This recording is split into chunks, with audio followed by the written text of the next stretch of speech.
You don't want that bye week. I don't know if that's the case here. We're going to practice today, tomorrow, Thursday. Really put some good 3 days of practice in and keep grinding on this thing. But it does allow us to get a few guys healthy heading into the Iowa game. Right behind him, Clay Hall, WSYX. Looks like you're getting a lot of love nationally, pundits, whoever. I mean, do you subscribe to that Nick Saban rat poison type of thing? Well, I think our guys would tell you that, it doesn't really matter other than winning the next game. I think the guys understand that. I don't think that any of the guys really even care about that because it doesn't matter. The only one that matters is the one at the end of the season. So, we have to keep winning, and that's all we're focused on right now, quite honestly. Front row right, Austin Ward, Rivals, 97.1. Ryan, what's the structure for practice this week, and outside of getting healthy, what would you like to accomplish? Yeah, we're gonna practice today, tomorrow, Thursday, and then do our +1 like we typically do coming off of a bye week. So, we want to, as a staff, look at what we've done, look at where we're headed, evaluate everybody in the program, and kind of see things we've done well and enhance those, but things that we need to improve on. We obviously want to get healthy, get some guys, back out in the field. Want to get some guys who are playing with a few things, healed up, and then continue to work good on good fundamentals and technique. As you get 5-6 games into the season, you can start to get scheme oriented, and we can't do that. So we're going to dive back into fundamentals, techniques, and try to identify the things that we're going to need to get done here in the home stretch. Right behind him, Bill Landis, Rivals. Ryan, your punt and punt coverage have been very good this year, but I think maybe the rest of the special teams operation has been a little hit or miss. Just how are you feeling about that as a whole, especially the return game with some of the drop balls? Yeah, I'm going to do a better job fielding the ball. I think if we do that, then we feel a little bit better about all of it. But certainly we can't be doing that. We got to make sure we field the ball better. I think that's a good time right now to look at that and figure out if we have the right personnel in all groupings, and certainly in special teams as well. Right behind him, Dylan Davis, Delaware Gazette. When you have a chance to get Colin McCord in the game, CJ's out and Kyle's in, how do you balance, giving him enough of the offense to see what you need to see, because he might be your quarterback next year, and also not want to be disrespectful to the other side? Yeah, it's obviously a good problem to have. Don't get me wrong, but it is something that you want to make sure you respect the game, and but at the same time, you do want to kind of get them going a little bit, and we tried to get that third down conversion. We got him on the outside the pocket on the naked. I thought he threw a nice ball there. We had the third down where he was reading the end. I thought maybe we could have done a little bit better job just across the board, not just him. But we convert right there. Maybe we move the ball down the field. You start to get inside of 5 or 6 minutes in the fourth quarter when you're up in a lopsided game. I just kind of want to make sure I respect the game in that area, but certainly want to get him in the game, especially if it's at the end of the third quarter, early fourth quarter, and get some first downs and let him go play. Fourth row right, Spencer Holbrook, Letterman row. Ryan, you talk about rest, recovery, trying to get guys healthy, but at the same time, there's a lot of work I'm sure you think needs to be done. When you look at the cornerback position, is this the perfect time for them to really get some work in and try to improve their game so that they can do the next 6 weeks? Yeah, I mean, when you're identifying in all three phases what needs to improve, the things we've done well, the things we need to improve on, I don't think it's any mystery that one of the things we got to do is finish some plays out at corner. We're right there. We haven't quite finished some of them. I did think Denzel played better in this game, probably his best game to date, so that was good. Didn't get the ball, thrown his way a ton, but I thought he played his best game. You can say, well, they made a nice catch, but we make some nice catches too. I mean, that's college football now. Guys are making pretty high-end catches, so we got to learn to finish. Especially one-on-one situations, because we know that's going to keep coming our way until we can prove that we can. So that'll be a huge emphasis this week. Right next door, Cameron Teague Robinson, The Athletic. Brian, kind of off that, you talked after the game, like you said, they're there, you just need to make plays in the corner. Is it as simple as just finding the ball? I mean, Cam got that PI on a broken play, really, but is it simple as just finding the ball for those guys? Yeah, I just think the more and more times we put them into those situations, the more comfortable they're going to feel, and the better they'll be. So it's our job as coaches to continually put them in those positions and give them an opportunity to learn from it and grow and get better. So that's what we're going to do. right next door, Tony Girdman, Buckeye Huddle. Ryan, you've been speaking highly of Lathan Ransom since his freshman year. Given the 2 years that he had until now, the way he's playing now, just your thoughts as his coach on seeing that rise. Yeah, I think you're seeing, what he's capable of. He's very intelligent. He's very athletic. Has really good football IQ. You can see how much ground he covered on that first play on the touchdown, and still was able to hang on to the ball. He's got really good ball skills. So great to see him healthy. Great to see him running around. Now he's got some games under his belt. So I think you're seeing the best version of Lathan. Front row right, Joey Kaufman, Columbus Dispatch. Ryan, before last week's game, you mentioned Jordan Hancock, somebody you're hopeful to get back after the bye. If he is able to come back second half of the season, what kind of impact can he have? What did you see throughout the offseason? What sort of role do you envision for him? Well, he's, we were hoping going into the season he'd be battling for a starting position. So I guess that wouldn't really change coming off of an injury, but he's got to get back on the field and prove that, he's just got to start out by getting some games under his belt, and then we can kind of go from there. But we'll be better if he's in the lineup, and start off by providing some depth, and then go from there.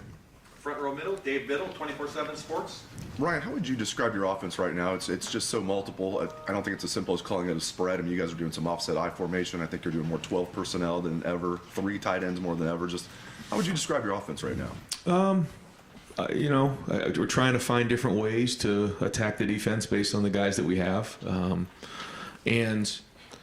think when you look back 10 years ago, maybe more now, it was like the spread offense was kind of, the new thing, and that was creating a little bit of stress for the defense. And so I think maybe, defenses over time have kind of caught up to just lining up in spread sets. Actually, I know they have. And so now we're trying to find more creative ways to create new surfaces, bigger surfaces, different formations that, you're not giving them what they're working on. You're not giving them what they're practicing. And now there's a fine line there, and I think our guys, it's not easy here. We do a lot of stuff. And so guys have to be really well prepared coming in every day. It's not just we're going to run the same plays every week. We're not going to do that. But I think they enjoy that. I think they really embrace the challenge of, trying to give the defense a lot of problems. But at the end of the day, we still have our base things that we'll do that we'll line up and play. We know what our base is. We know what our identity is. But I think the guys enjoy coming in on Tuesday thinking, okay, what are the new things coming in this week? And then go putting it on the field. And it's fun. You can see the excitement of when we execute plays that we've been working on that maybe are new. You can see the excitement. They enjoy that. And I think that's a tribute to our coaches, but more importantly, our players coming in every day with the ability to go take a meeting to the field and then go put it onto the game field, because that's not easy to do. Yeah. Thank you. Right behind him, Stephen Means, Cleveland.com. I know you're not going to sit here and try to take any awards for CJ yet halfway through the year, but just halfway through his second year as a starting quarterback, what are some things you've liked, maybe some things you haven't, like just kind of evaluate what you've seen from him? So. I think, all right, so first 6 games, I think the first thing you notice is just his movement. I think that, you could see that in the first couple games, his movement has been improved. Whether it's been, out of the pocket, doing some things that are designed or not designed, scrambling, extending plays like he had to do in the first game and a couple other games. So I think that's been good. I think his red zone play has been excellent. I think when he's had to throw the ball away, he's thrown the ball away, but he's also made some really good throws down there, which has led to us being successful in the red zone. But overall, I just think it's his leadership, his vision, his accuracy, all the above. Right behind him, Dan Hope, 11 Warriors. Ryan, I heard you say on the radio last week that, you guys had a lot of injuries, and you've noticed that around the country, a lot of teams are having to play depth because of injuries. Do you think there's any reason why maybe there have been more injuries this year? Yeah, I don't know if I have the numbers or data to back that up. I don't, but it was something that I just kind of felt, and I don't know, but it does, challenge your depth when you're in those types of situations. And I have been proud of the guys who had to step up, whether it's been in special teams or some different positions, going into some games with two freshmen, corners who had never really had any experience before, or, a running back position. We've had some some stress at a couple positions that we've had to go play some depth. And so that's been, I think, another thing. If you're just identifying what are the things that have been positive in the first 6 games, I think we've seen some of that go on. Our depth has been challenged at different positions, and we've responded pretty well. And hopefully that can, pay off here in these last 6 games of the regular season. Fourth row left, Jacob Bench, the Lantern. Yeah, hey Ryan, just going back to CJ, you mentioned, I think last week or a couple of weeks ago, he doesn't play for personal accolades, doesn't really care too much about the stats, and then he said after the game Saturday that he's dedicating the season to Dwayne Haskins. He said he writes like his cousin's name and stuff on wristbands and whatnot. Just what does it mean to you to see your quarterback play for something bigger than himself? Yeah, I think you can see it. I think the players can see it. I think you can see his attitude on the sideline. He is not concerned about statistics. I think he understands that they're gonna happen and they're gonna come, but he's focused on one thing, and that's winning and being a leader for his teammates. And when you truly play like that and just have an open heart, and I think it carries over to your team. And naturally, his stats are really good, and naturally he's playing at a high level, but that's not what he's focused on. And I think all the guys on the team have embraced that, and certainly his leadership has been felt. They understand that there's no expectations going into a game. Yeah, we hold each other to a high level. We want to play and be the best team in America. So I think that's probably what you're getting at, and it's not just about him, and it never has been, by the way. I mean, it's just the way he is and the way he's wired, and I think that's a sign of a great leader. Deep left, Brendan Gulick, Buckeyes Now on Sports Illustrated. Coach, I guess I'm just curious. I know the goal is to always have that pair and a spare where if somebody's not available, you don't have a drop off. You guys have had a really impressive year in not having a drop off. Have you been around another team that reminds you of the way you guys continue to just plug a hole and execute at the same level? I don't know. I haven't really thought about that. But I think one of the things that happened last year was we had so many younger guys play. So when you look at our roster right now, I mean, we have some juniors and seniors, but we also have some sophomores that are very experienced, because there was quite a few freshmen who played last season, where the year before that wasn't the case. So there was some struggles last year. There was some growing pains. I mean, it wasn't easy. It was difficult at times. But I think now you're seeing some of that experience and some of the things we worked through in the growing pains last year starting to pay off, because these guys played, and there were so many first times last season. So now they're not. So when you're playing guys and putting them in the game, even though they may be sophomores or even some of the juniors, I mean, they played a lot of football. So the depth has been strong, and it comes down to leadership too. I mean, J.K. and Jair, they have to step in in Wisconsin, and they hadn't had that experience. But I think the guys around them, Ronnie Hickman and Tommy Eichenberg, and some of the guys who have played before, they put their arm around them and say, we're going to figure this thing out together. I think that's important too, and I think that's the leadership that you need when you're working through an entire season. So I think it's probably a combination of all those things. Fourth row middle, Andy Anders, Buckeye Sports Bulletin. Yes, Ryan. So obviously, a big narrative coming into this year was being able to run the ball when you needed to on the short yardage plays that the defense knows you're going to run the ball.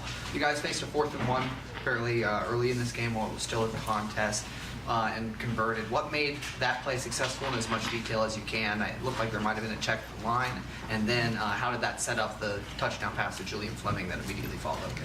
Yeah, I mean, you never know how things are going to go, and that was one that I guess we had the quarter change. There's a timeout. I forget exactly, but there was a long time pondering over that one, because you go down one road, you say, okay, if we get this, and we go down the field and score, it turns into a 2-score game. You don't get it, they get the ball in plus territory, and I think at the time it was 21-13. So you just kind of go back and forth in your mind, and I know how that goes. If you go for it on 4th and 1, you get it, great call. If you don't, what are you doing? So it's all about the execution. So then the conversation became, do we feel like we have a good play that we can run against the defense that we're expecting? And we thought we did. We thought we got ourselves into the right play there, and I think it was the next play we scored the touchdown on. So I mean, those are the swing moments of a game that you got to have. Those game-altering plays, those gap plays that you got to be able to respond, and we did. And so then the whole game changes from there. At least that whole half did. And So that's something we're going to bring up in the meeting today when we talk about the game. Right next door, Pat Murphy, 24/7 Sports. Ryan, you guys have talked about the balance at running back, and we've talked about it a lot. But when you have guys that can go off the way that they have individually, how do you work with those guys to? I know they're selfless and they don't mind giving up carries, but they also I assume want to be on the field as much as possible. How does that dynamic work with them, especially after they both have back-to-back big games? Well, I think that it's just unique. I think we've talked about this for a while, but they understand that they need each other, and they both, I don't think, are surprised when the other one's in there that they run so well, and I think they make each other better. So I thought, Dallin came in and did a nice job when he was in there. I thought when we had an opportunity to get Xavier Johnson involved, we handed the ball to Emeka. We found different ways too to spread a couple carries around, which I think is good for the offense and healthy. But yeah, when you have Mayan and Trey both in there together, that they have a couple different running styles as well, so that keeps the defense on its heels, and maybe even having a couple packages where they're both in there. So once we get them healthy, it opens up a lot of doors for us. Front row middle, Bill Rabinowitz, Columbus Dispatch.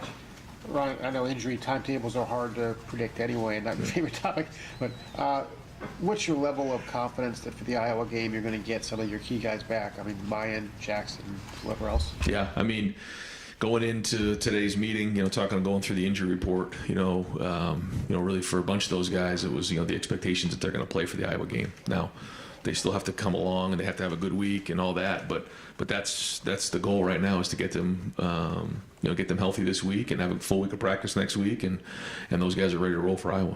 There are guys that are long-term injuries that they're just not going to be back this year. Yeah, there are. There are some, like Mitchell Melton and Evan Pryor. Is that a possibility? Yeah, we're still hoping to get Cam Babb at some point. Probably not for the Iowa game, but we're hoping to get him back at some point this season. If there's anybody else, then we'll get with Jerry and try to figure out who's that. Yeah. Well, we still might be able to get him back yet later on. So I think that right now, yeah, that's probably the long term. And if there's any updates on that, we'll let you know. But right now, the rest of the guys we're expecting to have for the Iowa game, it'll be kind of based on how this week goes. Yeah. Over here to the right, Tim May. Tim May podcast. Yeah. Letterman Row. Ryan, like what Dave Biddle asked you a while ago about the diversity of this offense and stuff, and like you said about the excitement of guys coming in on Tuesday, what's new. Do you and your staff, do you ever also think about how much you're overloading the defensive coordinator for the next week, or the next week you're watching that video? How much does that kind of come into play a little bit in a almost diabolical way? Well, yeah, I mean, you know what I'm saying? Sure. No, I think the more things that we can put on film, the more ways we can attack defenses, then the more stress we put on them. And I think that's the balance of like what's too much, where you can't execute anything. What's too simple, where teams can just tee off and see, okay, this is this set, there's the back right there, and here comes this, So that's the balance you try to find. But when you have players, obviously you have the talent that our guys have, but have the football IQ to be able to take a play and put it on the field at a high level, like we saw this past week, man, that opens up a lot of options for us. And we're just blessed to have such great players, and the ability to process high levels of information. They're Is your intent every week to have something fresh? I mean, oh yeah, yeah, more than one. Yeah. We've got time for two more. Second row, Doug Lamreese, Cleveland.com. Trying to think how to explain this. So you've been asked about Kyle McCord and trying to figure out how to play him at end of games a couple times. Sure. The backup's always one play away. It's a little more front of mind. Alabama just had to play a whole game with its backup quarterback. How much do live game reps in a blowout help a backup quarterback? How important are they in development compared to practice and everything else? And whenever we've asked you about it, you've brought up this idea of not wanting to be disrespectful at the end of games. And I think that makes a lot of sense in the non-conference, that kind of thing. Why is that front of mind for you in a conference game where, you guys theoretically are all equal? Why is that still a factor for you? So the first part, I think, yeah, it is. I think it's good to get him in the game, get whoever in the game, whether it's the quarterback or anybody else. Just getting those game reps under your belt is different than in practice for sure. But that's just the way that I've always believed. the game should be played. I think when you're rolling and you're in the third quarter, you're beginning of the fourth quarter, go play. But when you start to get towards the end of those games and they get a little lopsided, I just think that's the way to respect the game. Fourth row left, Nathan Barrett, Cleveland.com. I just want to go back to the question about the cornerbacks. As you look ahead for what this next week needs to be for them, for Denzel and Cam, I guess, especially at the top of that list, do those guys need a lot more reps? Do those guys need a break? How do you sort of look at the week for them, just because that is the position that's maybe stood out? I think that these 3 days are great days to get better, and then take a couple of days to catch their breath. But I think we got to try to. The best way to coach is to put players in game situations. So how do we create those exact situations that have happened in the first 6 games, and then allow them the opportunity to find the ball? Simple as that. It's not really complicated, but without doing it so much that we blow their doors off. We got to make sure that we're keeping them healthy. But that's it. We just have to try to find a way to simulate the game and make it harder, make practice harder than a game, so that when they get there, they're ready to make that play. Coach, thank you very much. All right, guys, thanks.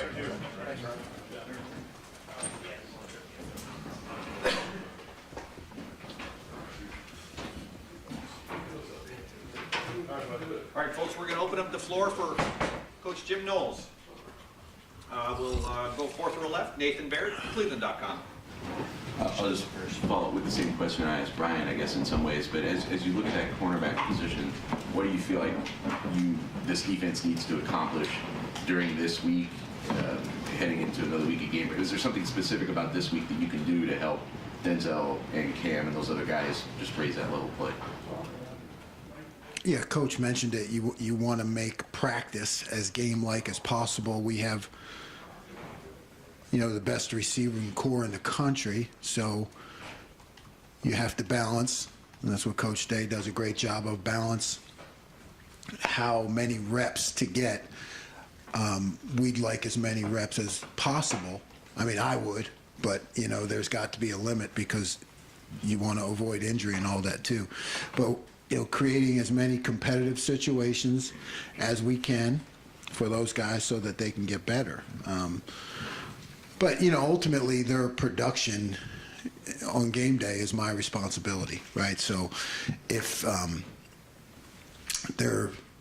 we're taking shots at that position, I have to look at myself too and say, well, are we showing our hand too much? Am I giving those guys every chance to be successful through disguise and coverage variation? So, that's my responsibility and something we'll look at hard over the bye week. Deep right field, Spencer Holbrook, Letterman Row.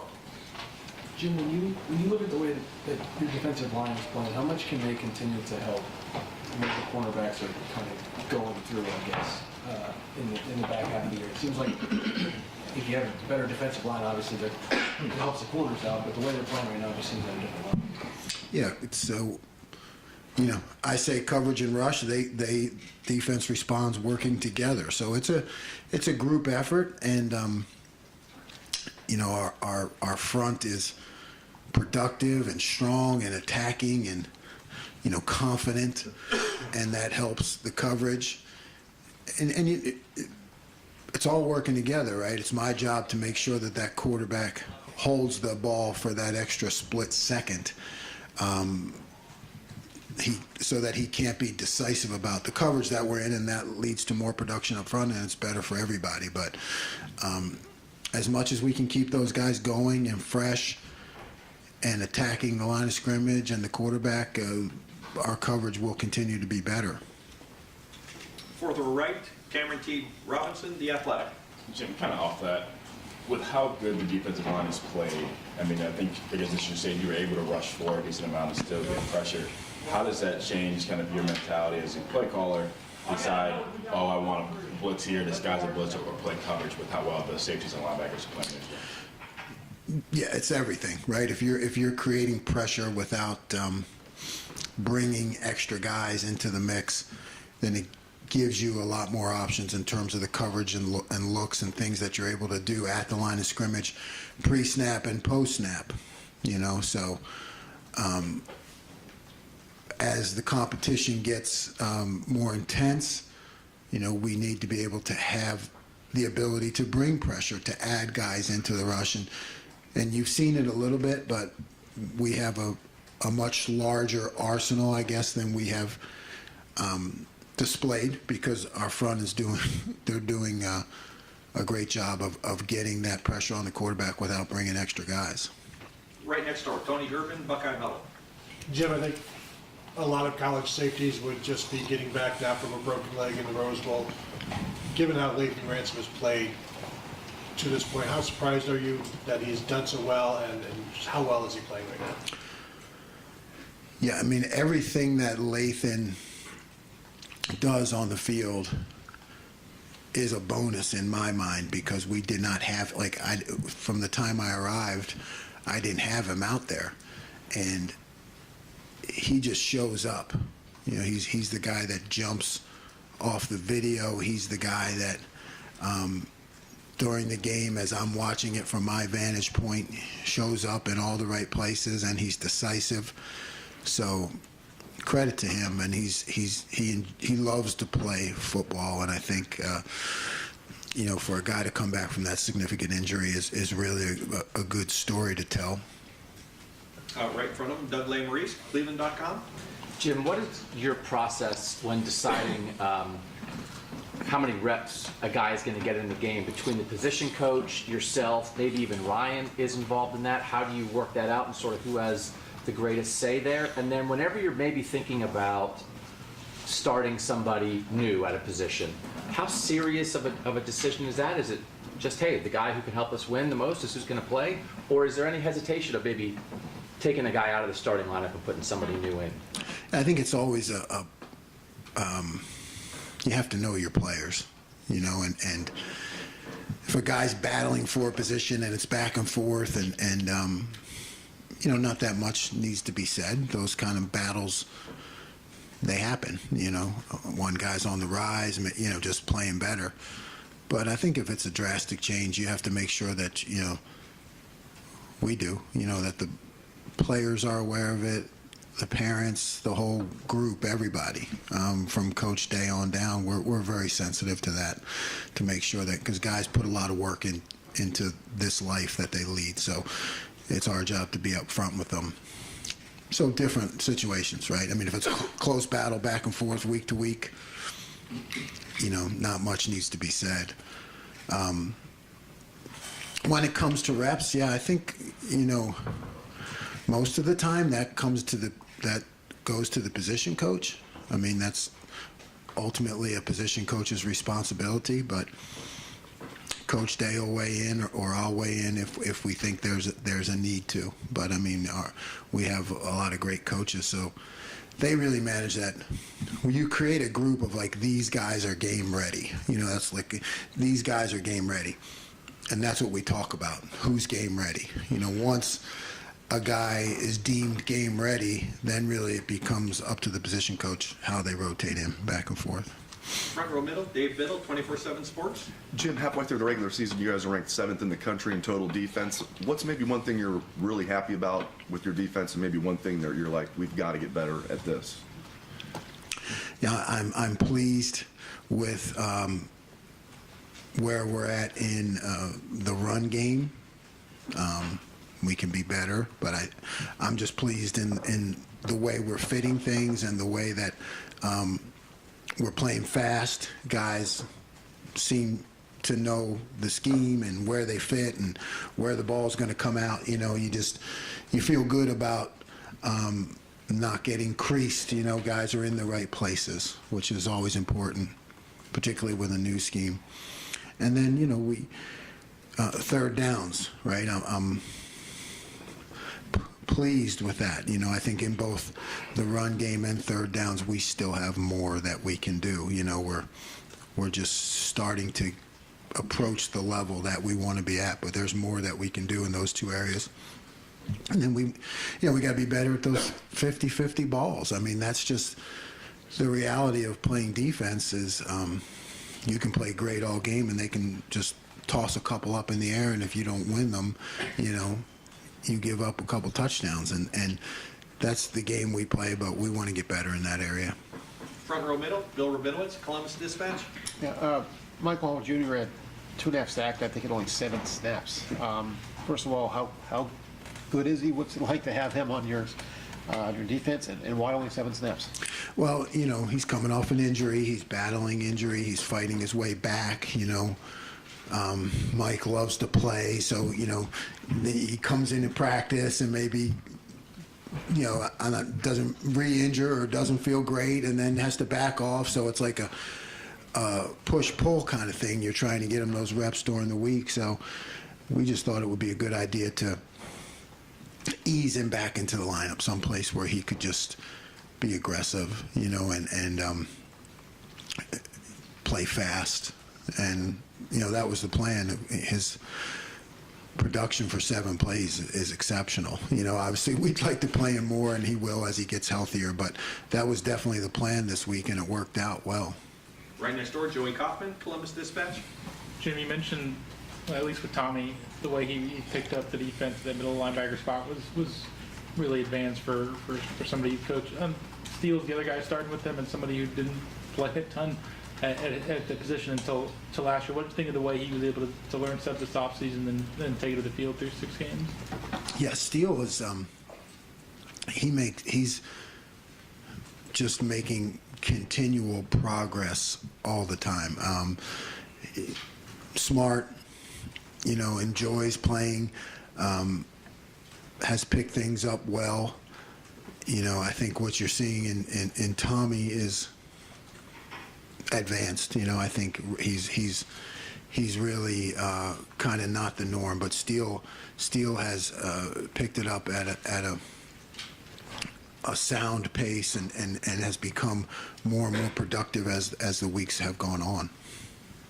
Third row left, Dan Hope, 11 Warriors. Jim, I know you talked a lot before season about how, installing, kind of ramping that up over the course of the offseason. Is there more stuff that you look to install this week during a bye week? There are things that we've installed that we have not shown yet. So, we do that. I do that as I kind of think weeks in advance. So we want to be able to. I don't think it's best if you install something that week and put it in the game. I mean, sometimes you need to do that, but I'd much rather think ahead, and we've put things in now that you'll see in the upcoming weeks. So we'll continue that in the bye week. I don't think it'll be like, hey, let's download some more during this week because it's the bye week, but we try to stay a few weeks in advance. I do with my thinking, so we'll just continue at the same pace. It's working, and I definitely don't want to put more on the players. Right in front of him, Stephen Means, Cleveland.com. Following up on what Doug was asking a little bit, with Lathan and Josh specifically, I know you guys are teaching them everything, but everybody's natural skill sets are different.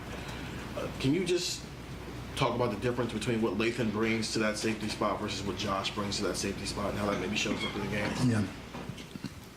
I feel like Lathan has some versatility in between the adjuster and the bandit position. I think he seems to be a guy who can be both strong side, weak side, fit the run pass, see the concepts, maybe in a broader spectrum. Josh is I think he's really good when he has a specific assignment and direction, and is able to really just unleash and play fast. So Lathan plays bandit, and he can do that from a physical standpoint, but I think he also thinks and sees the game like an adjuster, more like Ronnie does, so that it's more versatility. Fourth row left, Jacob Bench, the Lantern. Yeah, hey Jim, take a look at, you mentioned the linebackers there. You see Steel Chambers step up the way he has the second year as a starter, and you mentioned how smart he is intelligently. How does he step up as a leader on the practice field and in games as well? You see his production on the field, but as a leader as well, how does he around his teammates? Steel is always a positive player. right? I guess that's his contribution from a leadership or mentality standpoint. He is a guy who doesn't let one play bleed into the next. If it didn't go well, he brings that attitude of, next play attitude and vision towards being our best, rather than looking back when things don't go quite as well. And I think that helps him in his own game. Even during practice, when I try to be hard on him, he's developed a great mentality of just always looking forward. And I think that's, you want that in all your players. And sometimes we try to test them at practice to put them into that mode, so they can block it out when the time comes, and he brings that to the defense. Deep left, Brendan Gulick, Buckeyes Now and Sports Illustrated. Hey, Jim, you've made it really clear with us how high your standards are. You guys are playing opposite an offense that has exceeded at extremely high levels, whether it's in practice or on film. Do you sense that your defense plays with a certain level of freedom, knowing that the offense is going to score most times 40-plus points a game? I mean, does that help them play with a certain freedom or a certain aggression? It's tough for me to answer. I mean, it'd be a good question for them, for our players, because I've never talked to them about that, because I kind of, it's my job to push the opposite. It's my job to prepare them. We talk about making a stop on that play, on that series, no matter what the score is, and I have to drive that point home, for when and if there's a time where it becomes more competitive. I don't think that's something that a defense can just turn on all of a sudden and say, oh, we're in a close game, we better pick it up. I don't think that's the way you create great defense. So I'm on them all the time, regardless of the score. But it'd be a good question for them. I would think if I was a player, it certainly helps, because our offense does so well. But I try to get them to just think about that series, no matter what the score is. Second row right, Bill Landis, Rivals. Jim, these 50-50 catch situations, I know sometimes the guy just makes a good play. I think that might have happened on the Jaden Reed touchdown there. That was a nice catch by him. Outside of those plays where the offensive guy just makes a good play, what do you think is missing in those moments for your guys, whether it's, I don't know, getting your head around or physicalities? What are you harping on in those situations? Well, we talk a lot about winning at the line of scrimmage. I think when you go back to some of the plays that haven't gone in our favor, you have to look back to the start of the play, and if we're in press coverage, and to make sure that we're throwing our best punch at the line of scrimmage, because that helps the route down the road. And then, it's all about where are you at on the field, what's your, inside, outside, close to the sideline, close to the hash mark. There are all kinds of coaching points that you can give. And, it comes down to fitting what the player does best with the techniques. There are a lot of techniques, and our coaches are on top of all of them. But you have to kind of melt what's best for the player combined with the technique. And, also the play call. Like I said, people, you can talk about not making the play on the 50-50 ball, but I have to say, you guys don't have to if you don't want to, but I have to say, hey, why is this guy incurring so many shots, right? I mean, how do I need to disguise things better, change things up differently, so that doesn't happen, so offenses don't feel that they can do that. So I have to look back at myself. So it's not just that split second at the top of the route. It's football. There's a lot that goes into it, and practicing, and winning at the beginning of the play, throwing punches, and then the play call, and what's the quarterback seeing, what's the offensive coordinator seeing, am I creating the best situation for that guy to be successful? Got time for two more. Front row right, Austin Ward, Rivals. Jim, when you go back to that conversation with Lathan and Proc, is that one of the week-by-week, game-by-game battles that you're talking about that's ongoing, or was there something maybe specific to Michigan State that made Lathan, a better fit for that one? Yeah, it's week to week, right? I mean, again, we deem them both to be game ready. There's a lot that goes on during the week that you guys don't see, like who's banged up, who's practicing more, guys a lot of times playing the games, but maybe they didn't practice quite as much or at the high speed of intensity because they were banged up during the week. So that all goes into it week by week, but they're both game ready. And right next door, Tim May, Letterman Row. This may sound a little goofy question, but I think a lot of the guys on your front four are playing extremely well in that rotation stuff. But has Micah Hall become sort of that, oh no, not that guy? When you see him go in a game and stuff with the effort he has shown. Obviously Saturday in 7 plays he put on an almost clinic of how to terrorize a quarterback. I mean, is it important to have a guy like that? I mean, that. You say, oh no, guy, when the other team looks at him? The other team looks at him, oh no. I hope so. But that's a good question for Coach Jay. I think he's up next. But, I mean, I like to see Mike in there, because I know that for me it's the oh yes guy, right? Because I'm like, oh yeah, okay, Mike's ready to go. Now that means any one-on-one matchups that we create through bluffs and different, to get him one-on-one, or the games that Coach Jay calls and things, that means that the probability for success is going to be high, which then goes back to, hey, helping our corners, like we said, in different disguises and things. So he does change the game for us, for sure. Coach, thank you very much. Thanks, Coach. Thank you. Appreciate your time.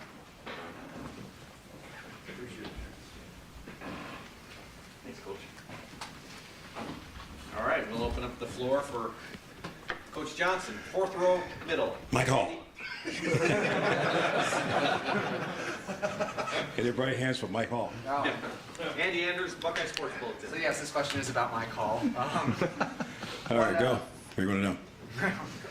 He talked in the post-game presser about developing his explosiveness in the offseason. What sorts of things, I guess, how do you develop that trait in a defensive tackle? Well, it starts in the weight room first. That's the most important thing. Coach Mickey's group do a great job of getting those guys physically ready. That's the bottom line. Second part is just getting ready to play on the field. We probably spent more time this season really attacking the sleds more, and just kind of really pounding the sleds, just get more physical fits throughout practice. So that's one thing that kind of added more up just to make sure that we're physical at the line of scrimmage, and that's kind of helped us. Second row left, Stephen Means, Cleveland.com. Kind of a Mike Hall question, but yeah. Whether it's moving Zach inside in the Rushman package, or when Jack is the Jack moving around, and so Mike is technically on the end now, what has been a more, I don't want to say difficult, but difficult process developing Mike Hall's edge skills or developing Zach Harrison's? Well, you got to look at the front. If you look at the 5 technique playing in, it's no different playing 3 technique on the inside. It's the same spacing as we see. It might have more space because he's outside. So we felt when you were a pass rusher, you could rush from the 5 technique, 3 technique very well.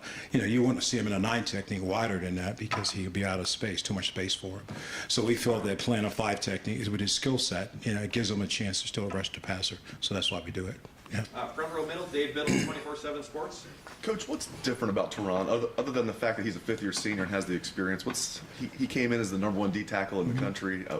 He seems to be playing at that level now. Just what are your thoughts about what's different about him? I think he came in early, had some injuries. And he got set back. Those things set him back. And I thought from the spring on, he kind of really dedicated himself to really make sure he's in great shape. He's in great shape, 305, and that's where he wants to be. But he's playing at a very high level. And he's a great leader on the front four for us. He knows everybody's position. He can get them lined up. And that's the thing. I think he's doing a great job. And the leadership skills he brings to us is pretty good, too. So I think that's the biggest thing. He's stronger, he's healthy, and he's playing at a very high level. Right Right next door, Bill Rabinowitz, Columbus Dispatch. Yeah, I've noticed at the end of the game, Caden Curry made a play where he kind of like jumped or leaped and made a tackle. I mean, what have you seen from him? I mean, does he kind of jump out to you the way that he sometimes does? I said, Caden Curry is a football player. Put him on the field, and he'll find a way to make a play. And that's what I saw him do in high school. I mean, you just watch him play in high school. He's just all over the field. And that's the kind of player he is. And so as we continue to move forward the next 6 weeks, hopefully get a chance to give him more reps and can I get him a chance to do some things on the field. But I like him a lot, as a fact that what he brings to the table. Fourth row right, Cameron Teague Robinson, The Athletic. Larry, just this defensive line, it seems like there's a different person every time making a big play. Obviously, Mike had a big play, a big game, but, I mean, Zach Harrison had a good game. I mean, I think JT's probably 3 holes away from 3 sacks the other day. What is the dynamic like with this defensive line that they don't really care who wins, and they know that if each of them do their job, this defensive line is going to be pretty solid? I mean, I think that's the key. I think you said it all. I think, first of all, you got to realize who we are as the Rushmen. We don't care who gets the credit as long as we're all playing hard, and that's the bottom line.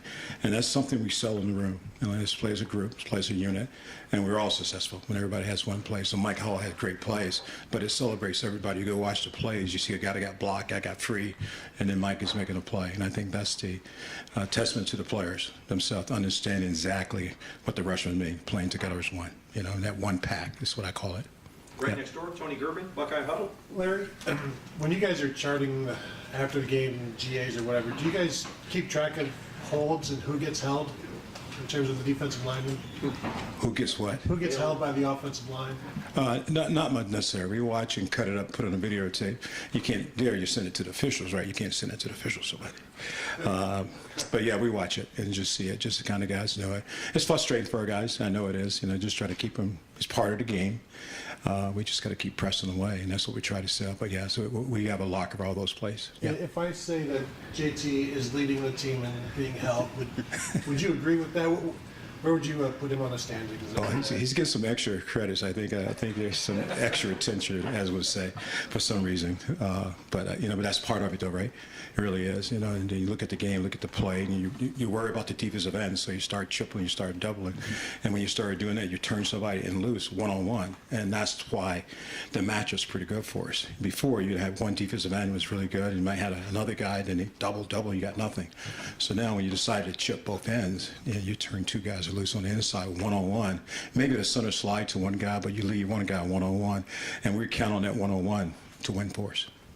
Deep left, Brendan Gulick, Buckeyes Now on Sports Illustrated. Hey, Coach, thanks for spending some time with us. I want to ask you just about hand fighting. Who in your group do you think is really excelling at shedding offensive linemen because they're really good with their hands? I think Teron does a great job. Teron does a really great job of getting off blocks real fast. If you watch Zach and study Zach does a good job in the run game for us. He's really physical in the run game, big, long guy, can get his pads on. Certainly, Jack Sawyer does a great job in the run game. So I think the guys are doing a good job using their hands and escaping off blocks. That's the biggest thing is when you're getting blocked, it's getting off blocks. And that's something we practice every day, working on getting off football, getting off blocks also. Far left, Nathan Baird, Cleveland.com.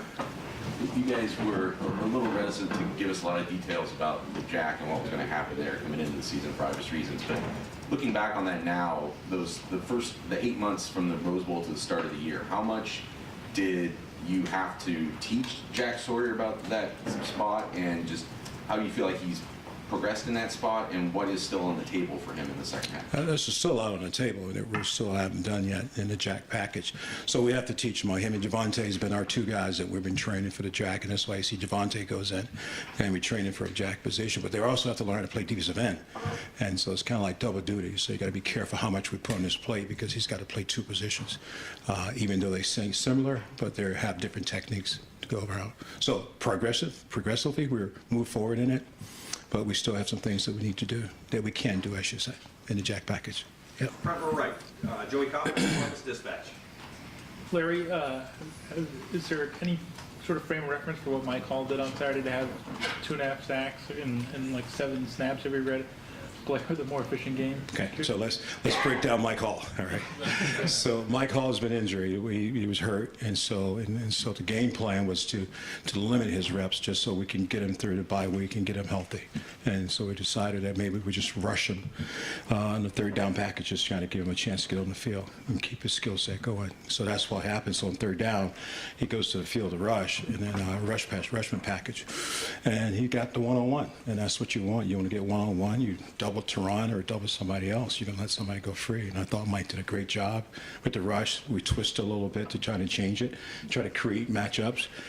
So that's why he had 8 plays, 2.5 sacks when he go on the field, because he was fresh.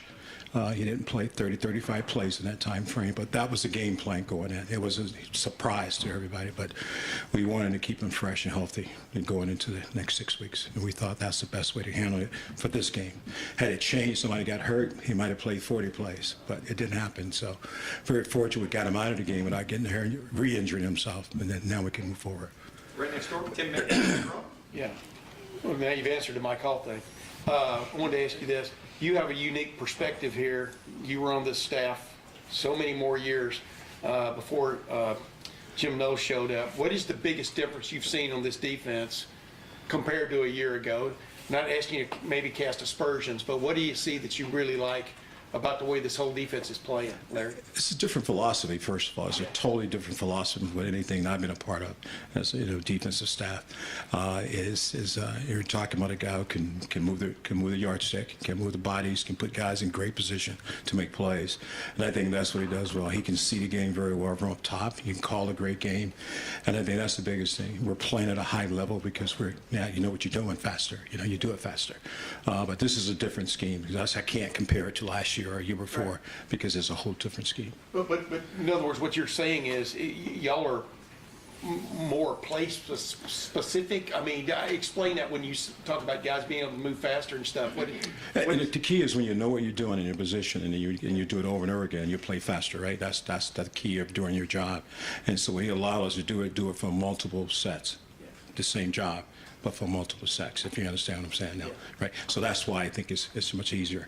It's hard for you to know where I'm going to line up at every single time if I move the stick every now and then. And I think that's what our coach does a great job of changing what we're doing, changing our technique and how we play it. So that's different, totally Does different. Mike Hall have a great get-off? It does. We've got time for just a couple more. Front row right, Austin Ward, Rivals 97.1. Larry, we know your preference, your philosophy is to rotate and play as many game-ready guys as you see fit. It seemed like maybe the last couple of weeks you've pared that down a bit. Coach Day and Coach Knowles talked about that as well, like maybe letting the starters have a larger share. Is your philosophy evolving? Is the game-ready depth not at the level maybe you thought it would be? What's sort of your evaluation of that? The slight change is that, you look at the number of plays that we played in a game. So we're at 54, 55, 52. And when you start looking at those numbers, we're not getting a lot of plays.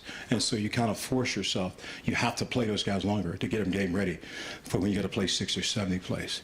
So that's the biggest concern, is to make any change because we're not playing a lot of plays. The offense is scoring a lot of points, and we're sitting on the sideline. And so when you get a little nervous, the D-line coach is like, man, we need some plays, you know what I mean? I'm good, but we still need some plays to get ready for a game, I think the top guy Saturday played 30 plays. We'd like to get that to 40 plays, 45 plays, to be honest with you. And so not to do that, so you gotta hang in a little longer than you normally would. But I haven't changed my philosophy. I believe that playing fresh in the fourth quarter is the key to any defense being successful. If the guy's tired, he's no good. So yeah, but that's kind of forcing a change. Yep. Right behind him, Bill Landis, Rivals. Larry, with how well you guys defended the run this year, and it just seems like your guys up front are really controlling their gaps. Did you guys change anything with how you play against the run this year, or what would you attribute that success to? I just think you got veteran guys coming back, right? And I think that's the biggest key. We had guys that played last year, and now they're back, understand the technique to play our gap scheme. I think that's, and then you move on a little bit to kind of change. And every defensive lineman needs a three-way go. You need to go in, you need to go out, always going forward. And so that's the thing that Coach Knowles done a great job, giving an opportunity to change so we're not sitting darts. You know what I mean? So now when I'm playing a gap, I can play it more physical because I know exactly where I'm at. And if I change the gap, I got a chance to penetrate. So it's a little bit of both. I think it's fundamentals, techniques, and the fact that the scheme allows us to play really solid at the line of scrimmage. And final questions, third row left, Dan Hope, 11 Warriors. Larry, you said before the season you thought you had an alpha dog on the defensive line. Is all that alpha dog? Yeah, we still got some dogs left. And I don't think you can say right now. We're 6 weeks, and we're really pleased where we're at right now, to be honest with you, as a unit. And as a defense, I think the 6 weeks would kind of determine who that guy's going to be. You know, there's some front runners, but I hate to say right today who's the alpha dog. You know, I guess I hope a couple more dogs can run in the pack. You know what I mean? That's what I'm hoping. Yeah. Coach, thank you very much. Appreciate it. Thanks, guys. Thanks, Larry. Thanks, Larry. You're an alpha. Jerry with another shout out on the national TV broadcast. Why did I say national TV? This is 1990. Jerry with another shout out on the broadcast. I didn't see it. No. Oh, the people are so used to it now, they didn't blow up your phone.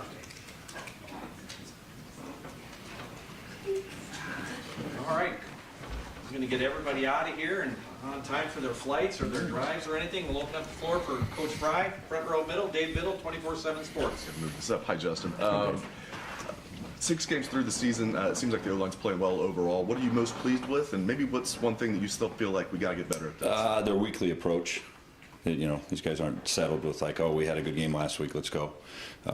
Every week we come in and we find something on film that we need to attack, something that maybe wasn't as clean as we want, and they're looking for that. So that's been the best part. I think if you continue to do that, and as Ryan talks every week, right, it's a new challenge and a new game, and you can't rest on what you've done. You got to work your details and fundamentals and technique, and these guys are looking for that every week. So that's been probably why, if you say it's been consistent, because on Mondays they show up and they've watched the tape, they've taken notes, they want to know what we can improve on, what we got to work that week, and then we attack that during the week, and they've done a really good job with that. Is there something that you really want to get better at as you look at your O-line right now? Just the basics. I mean, when we're supposed to run the ball, you got to run the ball, and we got to protect the quarterback, make sure the quarterback's protected. You know, staying physical, staying assignment sound. I mean, it sounds all basic, but that's what you got to do. You got to block them so they can't tackle them. And so whether we're throwing the ball or running the ball, we just got to make sure that we're continuing to do that at a high level. Deep left, Nathan Baird, Cleveland.com. Your players have talked a lot since the end of last season about kind of the chip on their shoulder as far as succeeding, especially in short situations, third and short, fourth and short. Just where do you feel like the performance is right now? And was that something you picked up on early on when you got here, that sort of urgency that you felt about that? I mean, not really to the back part of that, but I think what they're doing a good job of is situational awareness. Like understanding when it's a third and short call, when it's fourth and short call, and what the anticipating and those things. I think these guys are just growing every week, and like I said, once again, the information of why we're calling what we're calling, when we call it, what to look for. They've continued to grow in that area, so the situational awareness, I think, has helped those guys a lot, whereas it's just not another play, whether it be an inside zone, an outside zone, a quick game, a slide protection, but when we're calling it, what area of the field, what the situation on the clock is, they've done a really good job of kind of registering that, which has helped. Fourth row middle, Andy Anders, Buckeye Sports Bulletin. Yeah, I just wanted to follow up what you said there. So situational awareness. What changes as an offensive lineman then, blocking for a third and short play versus blocking for a first and 10 play when you're running the ball? Just the understanding of what the defense can maybe bring to you. Pad level, urgency, gap control. Understanding a P and 10 or a first and 10 may look a little different than a third and 1 or a third and 2. And so you may tighten up a technique. You may have a different call that carries in that situation. And it's just reps. I mean, it's with all those guys. I mean, you look across the board. I mean, we've said it 100 times, Paris is now playing the tackle. So he's gotten more reps under his belt. DeJuan's now a second-year full-time starter. He's seen some more of those looks. So, I sound like a broken record all the time when I talk, but they haven't gotten incrementally stronger or faster. The game is starting to slow down because they can register those little things that will help them play at a high level.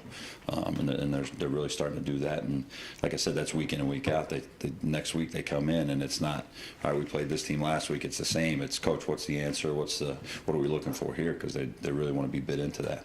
It seems like a lot of the big chunk runs have come on that outside zone look where, it's maybe DeJuan and Paris kind of stringing out a run or collapsing a line to create a hole. Is there something in their skill set that helps facilitate that? I mean, I can't really speak to that. Maybe we're doing that now, going back right now. You get a good chance in the bye week to look at what you've done well, what you haven't done well. Maybe there's some things that you think you've done really well statistically or quality control is good, but have you executed those well or is the defense misfit?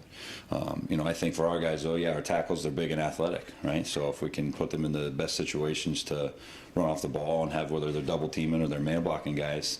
But once again, it's just, who do you have and how do you block them? And we just got to keep pressing that and week in and week out. And like I said, this just goes back to the kids. I mean, I haven't taken a snap in, thank God, in 16, 17 years, right? This is all these guys putting all the work in, and just it's our job as coaches is try to put them in the best situation to do that. And it helps when you have big, strong, athletic guys. You have guys that are craving the answers to the test before they take the test, those types of things. So I think all of those build the confidence so that when the play is called, they go out and make the play when their number's called. Right next door, Pat Murphy, 24/7 Sports. Coach Day's talked a lot about your kind of vision that's wider than just the offensive line, and I assume that comes from your time at UCLA and what you were doing there. How have you seen that maybe help your offensive linemen learn the game more than just, okay, I need to block this guy in front of me? I think just probably the teaching component of how much do I need to give those guys in a certain play. Like we're not going to ask, Matt Jones to know the rotation of the coverage to the boundary and those things, right? So I think as a staff, just as we talk, and once again, it's just putting the guys in the best situation where we can attack the defensive structure that week, and then breaking it down kind of into the Cliff Notes version, or the, as we say, trimming the fat a lot with our guys. What do I need to give to the tackles, to the guards, to the center, saying, okay, on this formation or this set, look for this because this could be coming.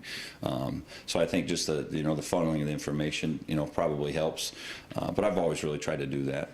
The longer you do coach and get around and being able to be in the pass game and the throw game and skill guys and big guys, I think it's more of a, that recipe, like what does it need here? Need a little extra sugar, a little extra salt, whatever that is, and just knowing what to give those guys so that they can go play really fast and really physical and really hard. Back at the wall, Jeremy Birmingham, Rivals. Justin, when you guys are in practice, who are the defensive linemen that come in and regularly give you the biggest fits? And, is there something that you are getting out of practice that you guys maybe aren't getting in games just in this first half of this season? Ryan does a really good job structuring the practice, especially early in the week. Like you get some good reps, or you get those 1 versus 2s where the speed of the game is important. I've been places before and in our past where you get to scout worn down or laid in, and you kind of get into a little bit of malaise, and all of a sudden the speed of the game jumps on you. So all of the guys, for the tackles, the guards, the centers, having to block our defensive line, an inside drill and good on good matchups and those things we do. They're just putting really good reps in the bank. So that they can draw back on those for the speed of the game. But right now Larry's doing an unbelievable job of same deal. He's coaching really good players with good technique and good fundamentals, and then the good players are going and making those plays. Do your guys hold JT as much as the opposition does? No, we never hold. we don't coach holding. Deep right, Spencer Holbrook, Letterman Road. Justin, I asked you in May about Paris and his first start. Excuse me. What to say? I don't think he's given up a sack in his career at Ohio State. And are you ever amazed at that stat? And do you see things from him that you wanted to see when we talked in the spring? Have you seen those things from him that make you think, yeah, he's an elite offensive tackle? Yeah, his skill set he's the same as we started, back with Dave in the beginning. Like every week, he's challenging himself to be better, to do things. He's going to see the things that he didn't do as well on tape the week before, and then, I've got my plan of attack for what it is, knowing twofold that that's what needs to be done, and secondly, he's going to hit me up like, hey, coach, I was down a little bit on this. What drills can we do this week to create that or clean that up? So yeah, I think he's playing really good ball right now. And every week that's our job to make sure he plays better and better and better. Once again, he's got a really high skill set, so that's just our job as coaches, and then my job to make sure that he plays that way by giving him the right technique, the right fundamentals, the right schemes, and then on Saturdays they go let loose and they go play that way, because when you're big and strong and fast and you play that way, then you're not going to get beat a lot, right? And when you do make those mistakes, it's not, oh, something's wrong in the cosmic universe, or it's, why did that happen? Was my first step wrong? Was the identification wrong? Was it the back end of a block? And so kind of just cleaning up the issues that you have there, and then make sure you're not repeating those offenses, and he's been into all that. That's his whole world. As he's watched the tape, he's taken notes, he's got questions as to why something didn't go, why it was, or hey, I made this call, was that right? Because here's why I thought that. And then he's just continuing to grow that way. Do you have as much fun coaching him as you sound like you do right now? I love coaching all these guys. because of that. I mean, you show up, and it's not a chore and it's not a task. Like, that's your job as a coach to improve your guys. But when they're craving it as much as you are, then it's a ton of fun. Second row right, Bill Landis, Rivals. Justin, Ryan a couple times this year has described the run game as well targeted, and I'm wondering what that means for your guys up front when he says that, and how much of an emphasis that's been for you guys this year.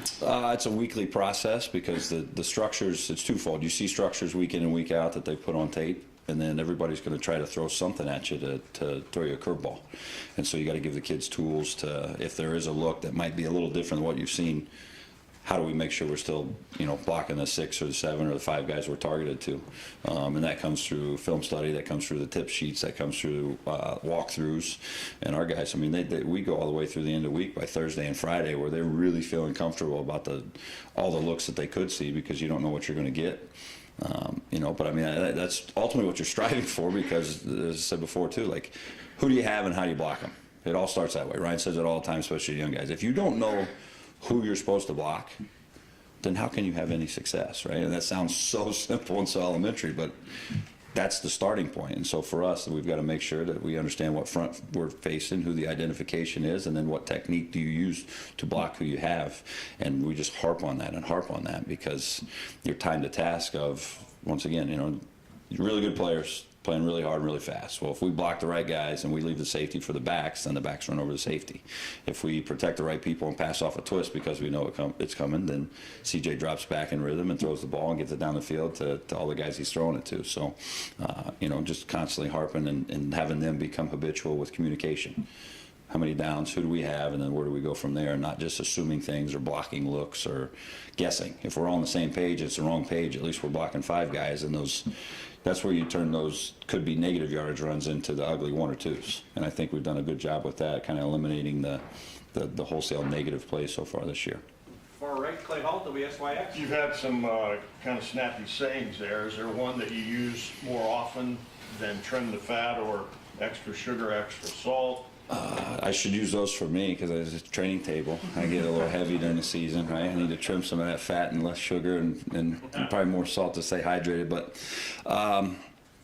you got to give guys things to latch on to in teaching, like just overall humans learning like groups of 3 and things of 3, right? So with that, I mean, trimming the fat, that's when the kid starts talking, well, I thought I saw this, so I was thinking this, and that. Well, you both played the game. Like, you don't have time to stand at the line of scrimmage and think those 9 things.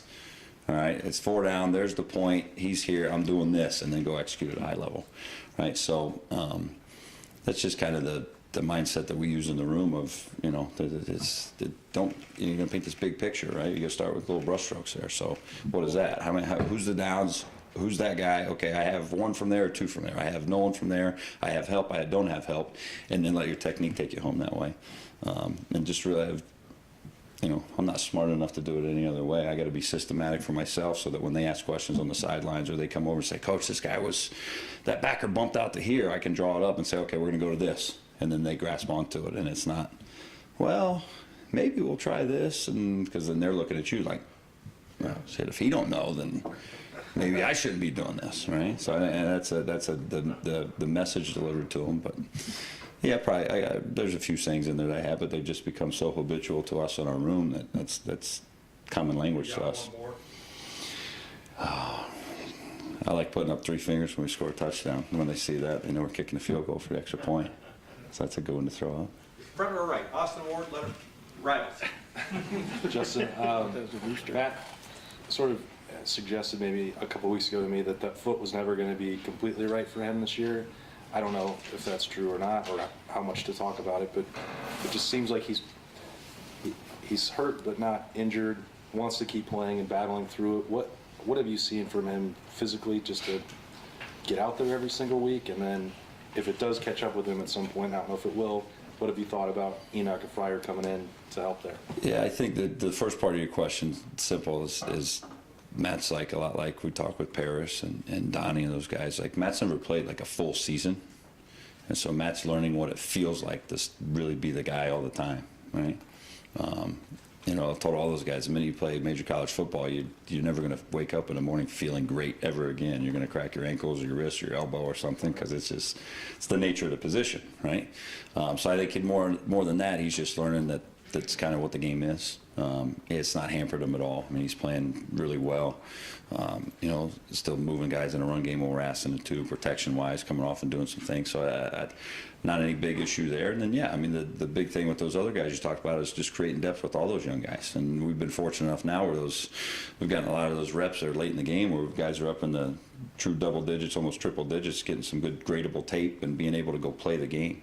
And so you're always trying to, whether it be in practice reps or one-on-one pass rush versus Larry's guys, where you're trying to build that depth so that if the next guy up mentality happens, that guy's going to go in and continue to help you win the game. I mean, Enoch's done that twice for us already this year. I mean, when in the Notre Dame game, Matt got, you know, I think his shoe popped off when he got rolled up on and he couldn't go, and Enoch goes in on a critical situation, and we run a GT counter, and he pulls and kicks the guy out, and we rush it for 10, 12 yards in the red zone, and then he runs off the field. So being ready to make your play when your number's called, I mean, that goes back to, you know, some of the sayings Clay we're talking about here, like that's competitive excellence. That's the definition of it on film. He did it again this week. Same deal. Matty's shoe popped off, and all of a sudden he's running off holding the shoe. Enoch goes in, and we slide to the right, pick up a twist game, and we hit Mecca for a touchdown. So, you know, staying ready and being ready, he's done a really good job with that, and just continuing to play and build because you never know when your number is going to get called. Matt needs to just stop wearing that Gigantic shoe. Yeah, you might be onto something there. Right next door, Tim May, Letterman Row. You just touched on what I want to ask you about. You also said you think y'all are doing a good job of this, but the games that they're playing up front defensively, y'all have seem to be doing a pretty good job of quick awareness, et cetera. I mean, that just, I know that comes from reps and teaching and stuff, but you still got to react right now of what's going on, right? How that group is doing it. I mean, Saturday was I thought a clinic in some respects on that. Maybe I'm wrong. Oh, thank you for that. Yeah, we'll put that on this guy's list too. They did a good job. You know, we saw some movement, some stuff. That goes back to what Byrne was saying though too. I think of like as you build those reps with those guys, and then the comfort, right? So then now at practice, we're practicing against, you know, Jack and Zach and JT and inside and trying to block Mike Hall and these guys. And Jerron's played a lot of ball, so big, strong-handed guys. So you're getting some reps on top that maybe aren't on film, but you still can touch a little bit so that if it does show up.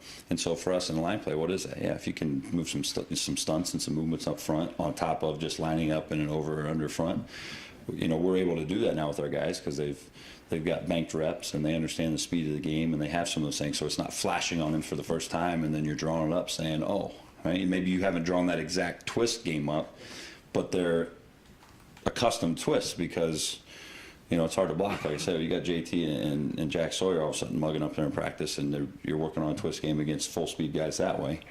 It makes it a little easier to handle it on Saturday. And one quick, Jeff. You know, you can have a big guy and you can teach power and you can demand physical play and stuff, but it looks like this front relishes lining up and just knocking somebody back. I mean, you understand what I'm saying? Mm-hmm. Where would you rate them in that realm? Because one of the things, obviously, Ryan wanted to get fixed was the physical aspect, you know, in some games from last year to now. But how would you rate this line on that realm right now? I mean, we rate it every week, and so the toughness and the finish, and we grade plus blocks versus knockdowns and things, and we've graded well every week.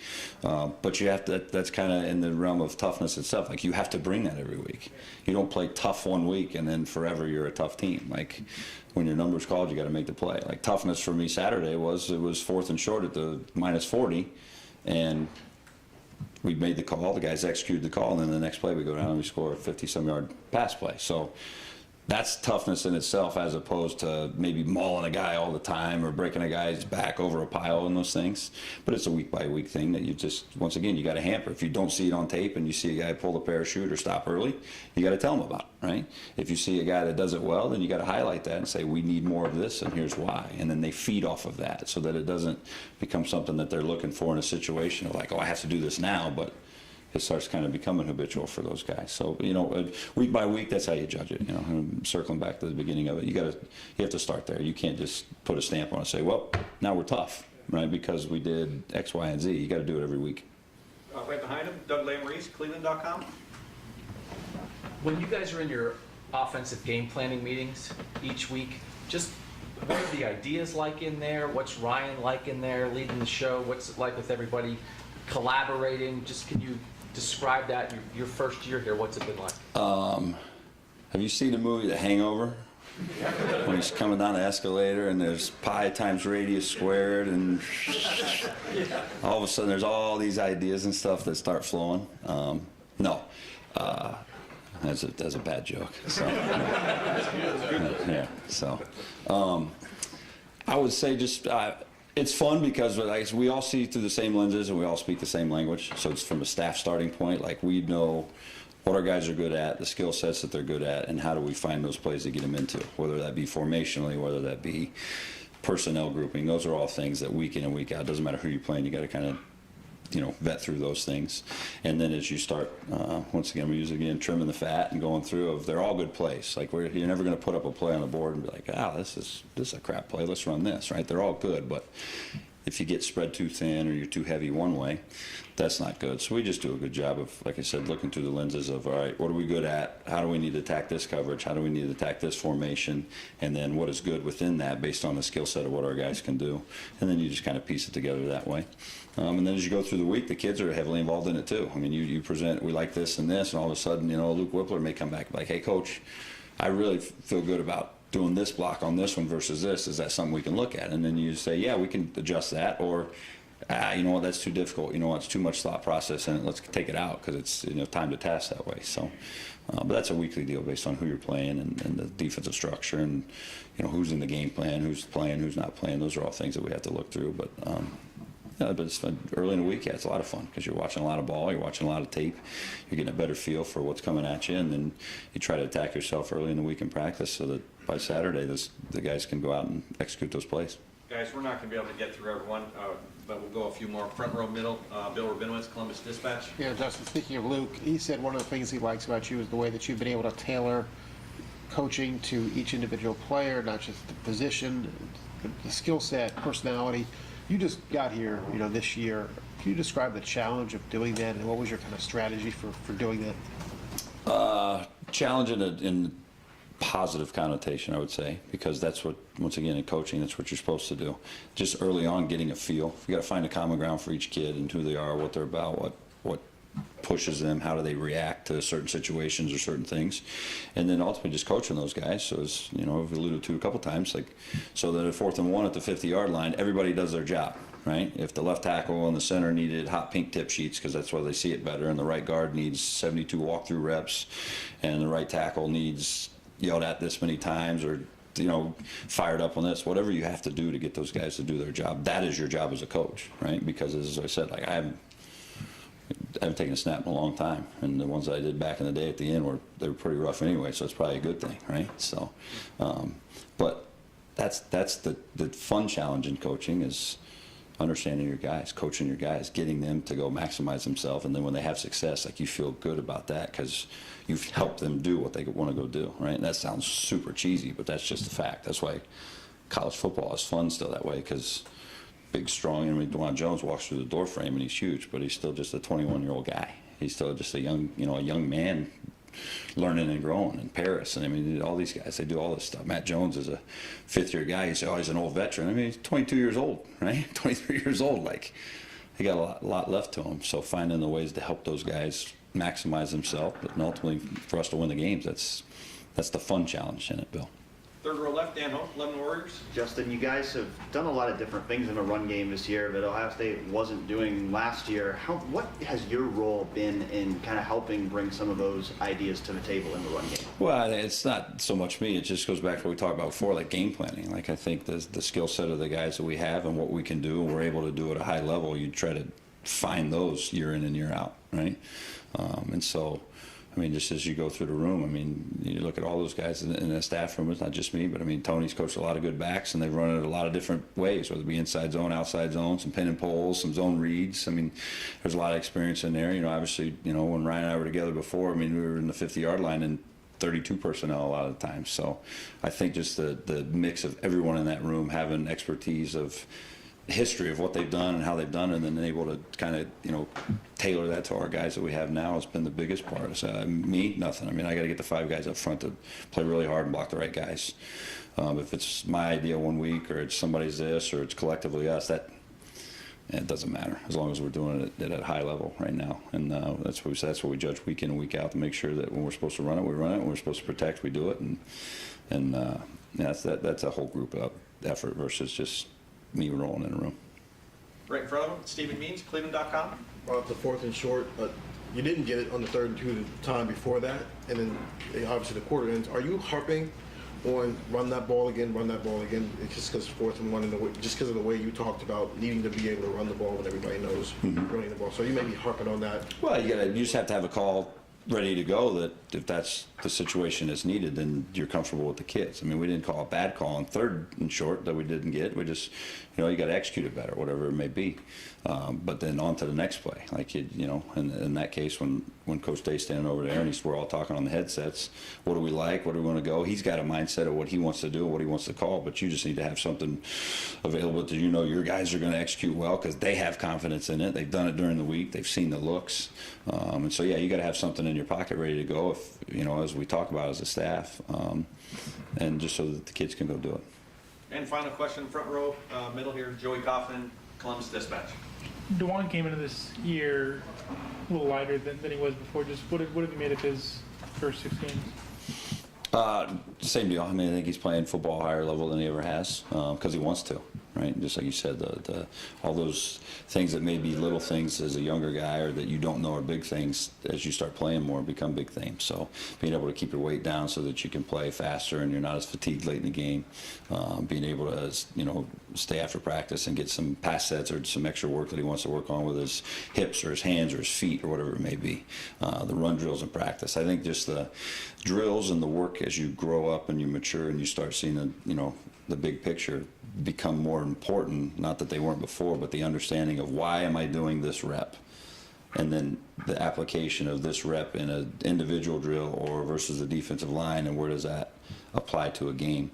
I think the maturity, that part of it, where he sees that, or he'll ask, hey, Coach, can I get one more of these because I'm not comfortable on the back side of this, or front side of this, I want to get that. So I'd say he's getting better every week and playing good ball every week because he wants to, and it's important to him, and he's training that way. And that's a really good workman's mindset to have as you go through a season, because a lot of guys will, all of a sudden it gets hard and you get into it, and then you want to plateau a little bit, or you don't know the challenges and get a little fatigued. Whereas these guys right now, they understand we got to incrementally get a little better every week, in the technique and the physicality and the toughness and all those things, because that's when you can really separate yourself from a lot of other teams that maybe start to plateau or lose some guys to injury. That you can double separate because you're continuing to get better and they've stopped. Right, so your rate's going up as fast as it is, on top of separating yourself even more from teams that maybe can't sustain that. Coach, thank you very much. Awesome. Thanks, guys. Thanks, Jeff.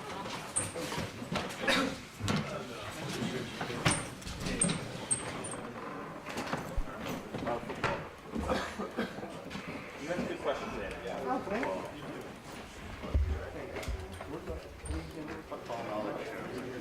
Okay.